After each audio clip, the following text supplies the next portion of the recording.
অরণি প্লেটে এক পিস গলদা চিংড়ি নেওয়ার সময় রাবেয়া বললেন, এখান থেকে নিও না, এটা বাচ্চাদের জন্য করা হয়েছে। অরণির হাত থেমে গেল। ডাইনিং টেবিলে সবাই তার দিকে তাকিয়ে আছে। রাবেয়া অরণির শাশুড়ি হন। তিনি সব ব্যাপারে অরণিকে নিষেধ করেন, এটা তার স্বভাব। কিন্তু খাওয়া দাওয়া নিয়েও যে নিষেধাজ্ঞা জারি করবেন সেটা ভাবেনি অরণি। রাবেয়া বললেন, সবার মাথা গৌনে চিংড়ি রান্না হয়েছে, তুমি একটা নিয়ে গেলে একজনের কম পড়বে। তুমি বরং ইলিশ ভাজা নাও। মা, আমি তো ইলিশ মাছ খাই না কাঁটার জন্য। রাবেয়ার কথা শুনে যেন কিঞ্চিত বিরক্তই হলেন। কাটার জন্য ইলিশ মাছ খাও না? মেয়েদের সব খাওয়া শিখতে হয়। কি আর করবে, একটা ডিম ভেজে খেয়ে নাও তাহলে। অরণি কি এখন খাওয়া ছেড়ে উঠে রান্নাঘরে ডিম ভাজতে যাবে? দীর্ঘশ্বাস ছেড়ে সে শুধু পালং শাক আর ডাল দিয়েই খেতে লাগলো। কিছুক্ষণ পরে অরণির সমবয়সী ননদ নীলিমা এসে গলদা চিংড়ি প্লেটে তুলে নিল। অরণি বড় বড় চোখে তাকিয়ে বলল, আরে নীলি, কি করছো? এটা তো বাচ্চাদের জন্য। কথাটা শুনে নীলিমা সহ ডাইনিং টেবিলের সবাই অরণির দিকে তাকালো। রাবেয়াও অবাক হয়ে তাকালেন। অরণি হেসে বলল, মাথা গুনে করা হয়েছে তো, তুমি নিয়ে গেলে একটা বাচ্চার কম পড়ে যাবে না? তুমি এইটা রেখে ইলিশ ভাজা নাও। নীলিমা একটু আহ্লাদ করে বলল, কিন্তু ভাবি, আমি তো ইলিশ মাছ কাটা বেছে খেতে পারি না, আর আমার চিংড়ি খুব ফেভারিট। তাতে কি হয়েছে? আমিও তো খেতে পারি না, তবুও মা আমাকে চিংড়ি নিতে দেননি। বাচ্চারা তো আর চিংড়ি ছেড়ে ইলিশ খাবে না। আমিও নেইনি সেজন্য। দেখো, আমার প্লেট খালি। তুমিও আমার মতো শাক আর ডাল দিয়ে খেয়ে নাও, নয়তো ডিম ভেজে খাও। কি আর করবে, ঠিক বলেছি না মা? রাবেয়া বক্র দৃষ্টিতে তাকালেন অরণির দিকে। নীলিমা উদাস হয়ে বলল, সত্যি মা, আমার জন্য চিংড়ি নেই? রাবেয়া কঠিন গলায় বললেন, কে বলেছে নেই? চিংড়ি আমার বাচ্চাদের জন্য। তুই তো আমার বাচ্চাই, তোর জন্যও একটা চিংড়ি বরাদ্দ আছে। নীলিমা এবার অরণির দিকে চেয়ে হাসি মুখে বলল, দেখছো ভাবি, মায়ের কাছে সন্তানরা সবসময় বাচ্চাই থাকে। তাই তো দেখছি, কিন্তু আমি জানতাম শাশুড়ি নাকি মায়ের মতো হয়। আজকে বুঝলাম কথাটা ভুল। আমার বয়সী হয়েও তুমি মায়ের কাছে বাচ্চা, আর আমি বুড়ি। নীলিমা খিলখিল করে হেসে উঠল, বলল, তুমি খুব মজা করে কথা বলো ভাবি। বিশুদ্ধ সত্যি কথাগুলো মজা করেই বলতে হয় নীলি। রাবেয়ার চেহারা শক্ত করে খেতে লাগলেন। অরণির চাচি শাশুড়ি বললেন, তাসিন তো রাতে খাবে না, ও ঘুমিয়ে পড়েছে। তুমি বরং ওর চিংড়িটা খেয়ে ফেলো। নাও অরণি। অরণি মুচকি হেসে বলতে যাচ্ছিল সে খাবে না, কিন্তু এর আগে রাবেয়া ধমক দিয়ে উঠলেন, কেন ওকে দিচ্ছ? তাহসিন সকালে খেতে উঠে খেতে চাইলে ফ্রিজে তুলে রাখো এটা। চাচি শাশুড়ির মুখ গোমরা করে রেখে দিলেন। রাবেয়া বাড়ির কর্ত্রী, তিনি যা বলেন সকলে তাই করতে বাধ্য, না হলে বাড়িতে সিডোর সুনামি সব একসাথে শুরু হয়। খাওয়া শেষে রাবেয়া আদেশ দিলেন, অরণি, তুমি প্লেটগুলো কিচেনে নিয়ে ধুয়ে ফেলো যাও। সারাদিন তো শুয়ে বসেই থাকো, এখন একটু কাজ করো। খোঁচা না মেরে কথা বলতে পারেন না এই মহিলা। অরণি সবসময় জবাব দেয় না, কিন্তু মাঝে মাঝে ধুয়ে ছাড়ে।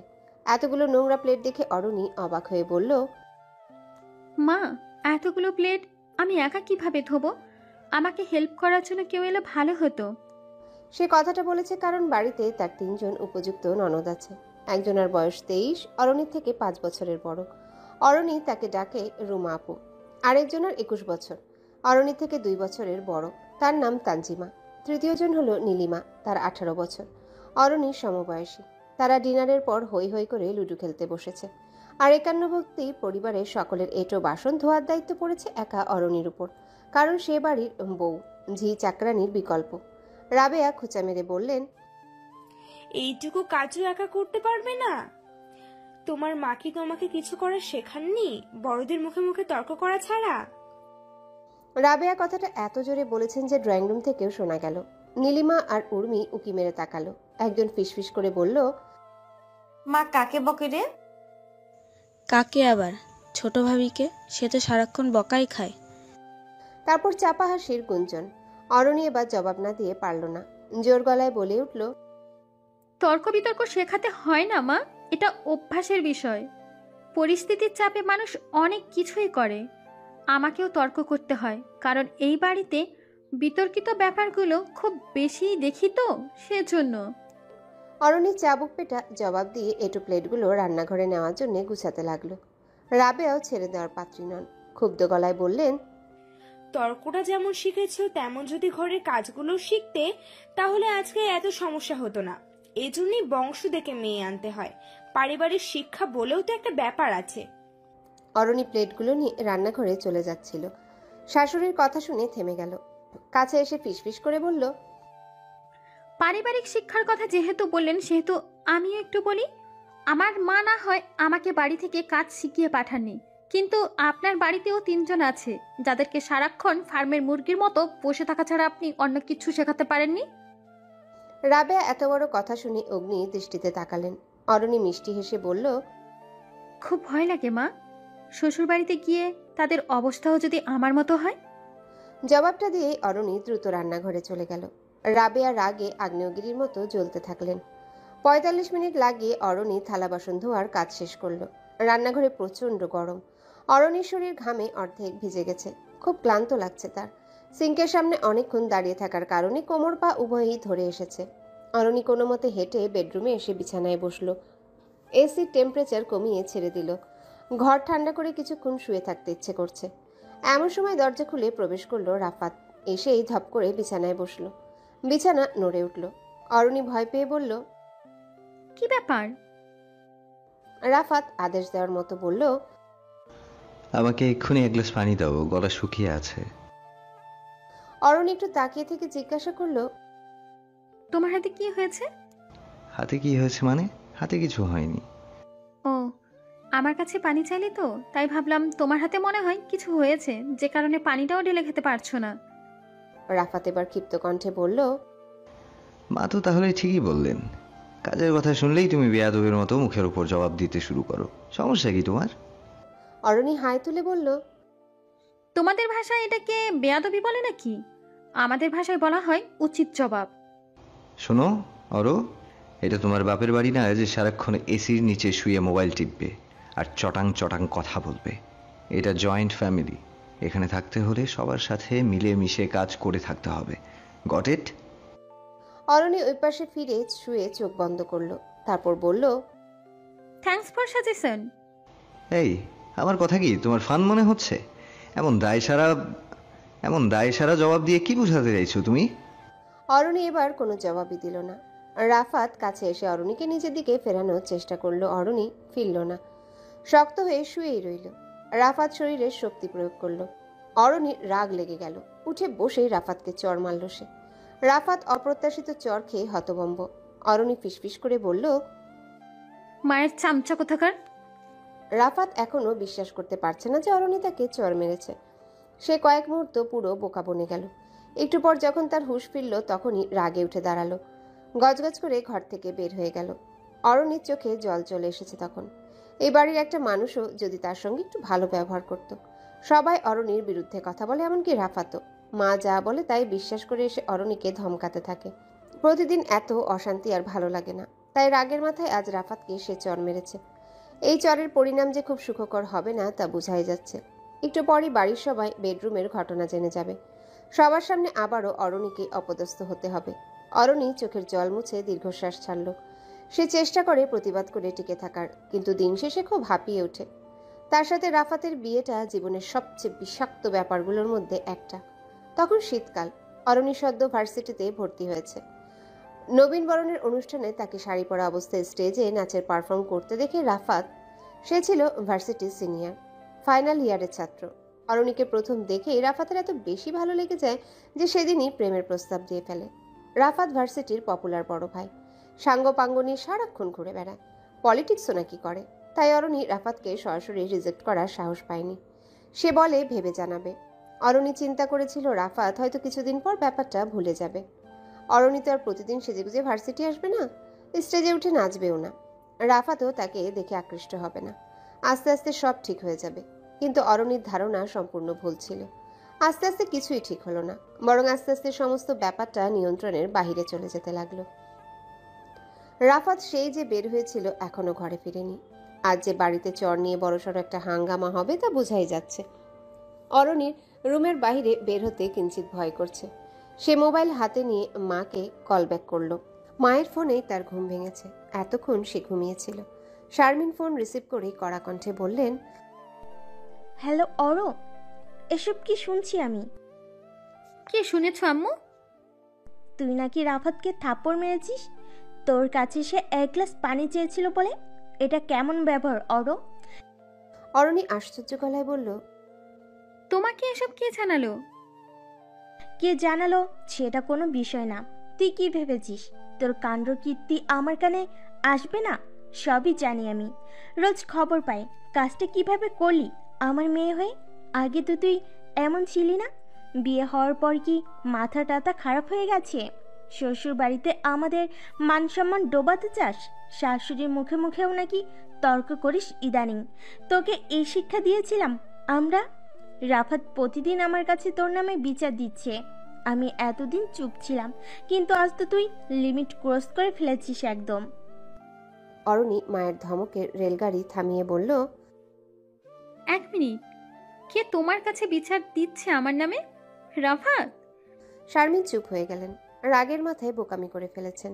রাফাতের নাম বলা নিষেধ ছিল। এখন তো স্বামী স্ত্রীর মধ্যে আবার ঝগড়া শুরু হবে। যদিও বিয়ের পর এখন পর্যন্ত রাফাত আর অরণি ঝগড়া কখনো থামেনি। ঝগড়ার কারণে বিশেষ রাতেও তারা আলাদা ছিল। শারমিনের ধারণা বিয়ের 1 মাস হয়ে যাওয়ার পরেও তারা আলাদাই আছে। তাদের প্রথম রাতের সেই ঝগড়া এখনো অব্যাহত আছে। ছেলে মেয়ে দুটোর মধ্যে মিল মহব্বত কি কোনোদিনও হবে না? মায়ের চুপ করে যাওয়া দেখে অরণি এবার শতভাগ নিশ্চিত হলো যে রাফাতই সবকিছু বলেছে। অবশ্য মা না বললেও অরণি বুঝে ফেলত, ওই খাটাস ছাড়া এই কাজ আর কে করবে? কত বড় হিংসুক সে। নিজের পরিবারের কাছে তো অরণিকে 1 পয়সার মূল্য দেয় না। এখন অরণির পরিবারের কাছেও তাকে ছোট করার জন্য উঠে পড়ে লেগেছে। এর একটা বিহিত করতেই হবে। মায়ের পাশাপাশি ছেলেকেও টাইট দিতে হবে। রাগে অরণির চোয়াল শক্ত হয়ে এলো। শারমিন নরম কণ্ঠে বোঝানোর উদ্দেশ্যে বলল, তুই কাজগুলো ঠিক করছিস না। যত দ্রুত সম্ভব নিজেকে শুধরে নে, না হলে নিজের তো বদনাম হবেই, সেই সাথে আমাদেরও বদনাম হবে। অরণি এখন মাকে কি করে বোঝাবে যে সে রাফাতকে পানি চাওয়ার জন্য চর মারেনি, মেরেছে মায়ের চামচামি করার জন্য। রাবেয়ার সমস্ত কথা রাফাত অন্ধের মতো বিশ্বাস করে। অরণির দিকটা একবার ভেবেও দেখে না। রাবেয়া যদি বলেন, রাফাত, তোর বউ মরে গেছে বাবা, যা কবর দিয়ে আয়। নিঃসন্দেহে রাফাত সেটাই করবে। অরণিকে জ্যান্ত অবস্থায় কবরে রেখে আসবে। অরণি যদি বলে, আমি তো বেঁচে আছি, তখন রাফাত ধমক দিয়ে বলবে, আমার মা কি তাহলে মিথ্যে বলছে? আমার মাকে তুমি মিথ্যুক বানাতে চাও? অরণি দীর্ঘ নিঃশ্বাস ছাড়ল। শারমিন উপদেশ দেওয়া থামালেন না। দীর্ঘ 50 মিনিট ধরে তিনি অরণিকে অনেক কিছু বোঝালেন। অরণি শুধু কথাগুলো শুনে গেল, কিন্তু কিছুই মানবে না। সে শুধু একটা কথাই মানে, অবস্থা বুঝে ব্যবস্থা। এখানে যার অবস্থা যেমন তার ব্যবস্থাও সেরকম ভাবেই করতে হবে। সবাই যদি অরণিকে আপন করে নেয় তাহলে অরণিও মিলেমিশে থাকবে। কিন্তু সমস্যা হচ্ছে এখানে কেউ অরণিকে আপন করে নেয়নি, বরং এমনভাবে বাড়ির সবাই একযোগ হয়ে সারাক্ষণ তার নামে ষড়যন্ত্র করতে থাকে যে মনে হয় অরণি যেন তাদের চিরশত্রু। আর অরণি তো কপাল করে বড় পেয়েছে মাশাল্লাহ। মায়ের কথায় উঠবোস করা ছাড়া বিশেষ কিছু পারে না সে। জীবনে শুধু একবারই মায়ের আদেশ অমান্য করেছিল রাফাত।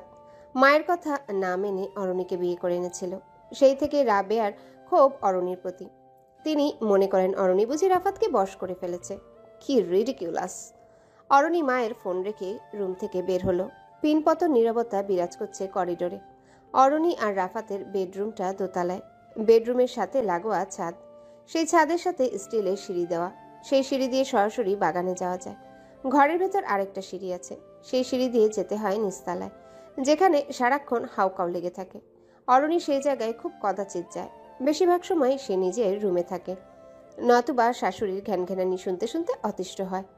অরণি যা ভেবেছিল তাই। বাগানে পাটি চাদর দিয়ে বিছানা পাতা আছে। ছোটরা এখানে বসে সন্ধ্যায় খেলাধুলা করে, গল্পগুজব করে। আর রাফাত মাঝে মাঝে অরণির সাথে রাগ করে এখানে এসে ঘুমায়। অরণি বুঝে না ড্রামা করে সবাইকে বোঝানোর দরকার কি যে তাদের ঝগড়া হয়েছে। এমনিও তো তারা একসঙ্গে থাকে না।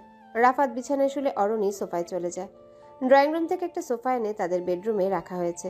অরণি যে ওই সোফায় ঘুমায় এই কথা কেউ জানে না। সবাই ভাবে সোফাটা আরাম করে বসে টিভি দেখার জন্য আনা হয়েছে।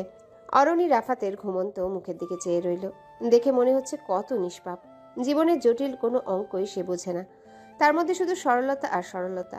কেউ রাফাতের চেহারা দেখলে এমনটাই ভাববে। কেবল অরণি জানে এই লোকটা কত বদমাস, হিংসুটে আর অসভ্য। অরণির মাঝে মাঝে ইচ্ছে করে থাপড়াতে থাপড়াতে রাফাতের গাল চিরজীবনের জন্য লাল বানিয়ে দিতে। কখনো সে কল্পনা করে রাফাতকে একটা পিলারের সাথে বেঁধে রাখা হয়েছে। অরণির হাতে বক্সিং গ্লাভস। সে শরীরের সমস্ত শক্তি একত্র করে রাফাতের চেহারায় ঘুষি মেরে যাচ্ছে। টিসুম টিসুম টিসুম। রাফাতের নাক ঠোঁট ফেটে রক্ত বেরোচ্ছে। অরণি এসব দেখে হো হো করে হাসছে আর বলছে, বল বল মায়ের চামচা, আর করবি চামচামি? মায়ের কথা শুনে আমার উপর চিল্লাবি? আমাকে অপমান করবি? রাফাত জবাব দিতে পারে না, মাথা নেড়ে বোঝায় না, সে কিছুই করবে না। উফ, কি উল্লাস! অরণির এই স্বপ্নটা কবে যে পূরণ হবে। রুমে এসে দরজা বন্ধ করলো অরণি। আজ সে স্বাধীনভাবে বিছানায় ঘুমাতে পারবে। পুরো রুমটাই তার। ভাবতেই ভালো লাগছে। প্রতিদিন সোফায় ঘুমানোর কারণে সকালে উঠলেই অরণির ঘাড় ব্যথা করে। আজ সকালে উঠলে ঘাড় ব্যথা করবে না। অরণি আরাম করে বিছানায় শুয়ে রইল। রাফাতের সাথে তার একটা গোপন চুক্তি আছে, যে চুক্তির কথা কেবল সে আর রাফাত ছাড়া পৃথিবীর অন্য কেউ জানে না। অরণি যেদিন বউ হয়ে এ বাড়িতে এসেছিল, রাবেয়া সেদিনই রুড়ো কণ্ঠে বলেছিলেন, কি জাদুমন্ত্রে আমার ছেলেটাকে বশ করেছে আল্লাহ মাবুদ জানেন। তোমার জন্যই প্রথম রাফাত আমার অবাধ্য হলো, সেই জন্য তোমার প্রতি আমি অসন্তুষ্ট। সরাসরি বলছি, আমি আবার সরাসরি সব বলে দেই। তোমার মাথায় আরো যত কুচিন্তা আছে সব ঝেড়ে ফেলো।